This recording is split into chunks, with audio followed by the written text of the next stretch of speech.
You grab razors at Target, same brand, same number of blades, the pink ones cost $1.50 more. You think, okay, that's weird, but it's just razors, right? Wrong. That just $1.50 is happening across your shampoo, your deodorant, your dry cleaning, your health insurance, your mortgage rate, and it adds up to thousands of dollars leaving your wallet every single year just because you're a woman.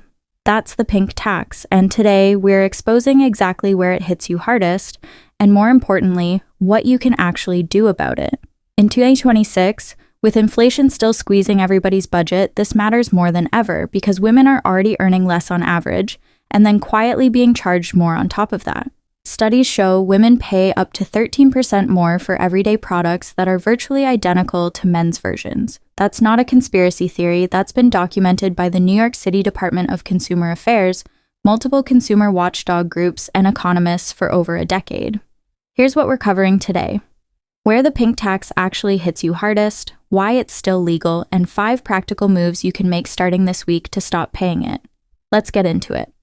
First, let's get specific because women's products cost more is too vague to act on. Here's where it actually shows up. Personal care products, razors, shampoo, body wash, lotion, women's versions cost 13% more on average than the equivalent men's product. Same ingredients, different packaging, clothing and dry cleaning, a button-down shirt costs more to launder at most dry cleaners if it's labeled women's. Same shirt, more money, health and wellness, women pay more for health insurance premiums in many states. Certain medical devices like knee braces are priced higher in women's sizes. Mortgages and loans, here's the one people don't talk about. Research from the Consumer Financial Protection Bureau shows women, especially women of color, are offered higher interest rates on mortgages even with comparable credit scores. Think of it like this: imagine paying a convenience fee every single time you bought something. Except nobody told you the fee existed, that's been your life. And it's not your fault. But now that you know, you can do something about it. You're probably thinking, how is this even legal? Fair question. Most pink tax pricing is set by private companies, and in a free market, companies can charge what they want. There's no federal law that says razors have to be priced equally. Now, the tampon tax is a slightly different issue. That's a sales tax applied to menstrual products in states that consider them luxury items rather than medical necessities. As of 2026, about 20 states have eliminated that tax, but roughly 30 still have it. The good news: awareness is forcing change. Major retailers have started equalizing prices after public pressure. Some states are pushing legislation, but waiting on politicians to fix your wallet is a strategy with a lousy track record. So let's talk about what you control. This is the fastest, easiest money move in this video. It costs you nothing and takes about 5 minutes. Walk down any drugstore aisle and flip the products around. Read the active ingredients on the women's razor versus the men's razor. 9 times out of 10, identical. Same with shampoo, same with body wash, same with deodorant, men's Dove body wash, women's Dove body wash, same moisturizing ingredients. The men's version is regularly $2 cheaper per bottle. Think about a working dad buying a toolbox. He's not paying extra for a men's wrench. A wrench is a wrench. Start buying products like that dad buys his tools, by function, not by color. Switching to gender-neutral or men's versions of your personal care products alone can save the average woman $300 to $500 a year. That's not nothing, that's a car payment, that's a round-trip flight, that's a month of groceries. Next level, use technology to stop overpaying entirely. Download a price comparison app like Basket or Shop Savvy. Before you buy anything, check if the same product is cheaper somewhere else. It takes 30 seconds. Buy in bulk where it makes sense. Warehouse stores like Costco and Sam's Club often price personal care products more neutrally because they're moving volume, not targeting demographics.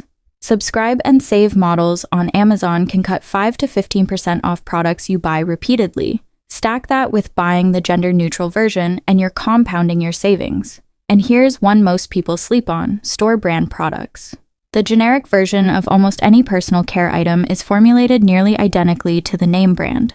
You're paying for marketing when you buy the pink name brand. Stop funding their ad budget. Saving $2 on body wash is great.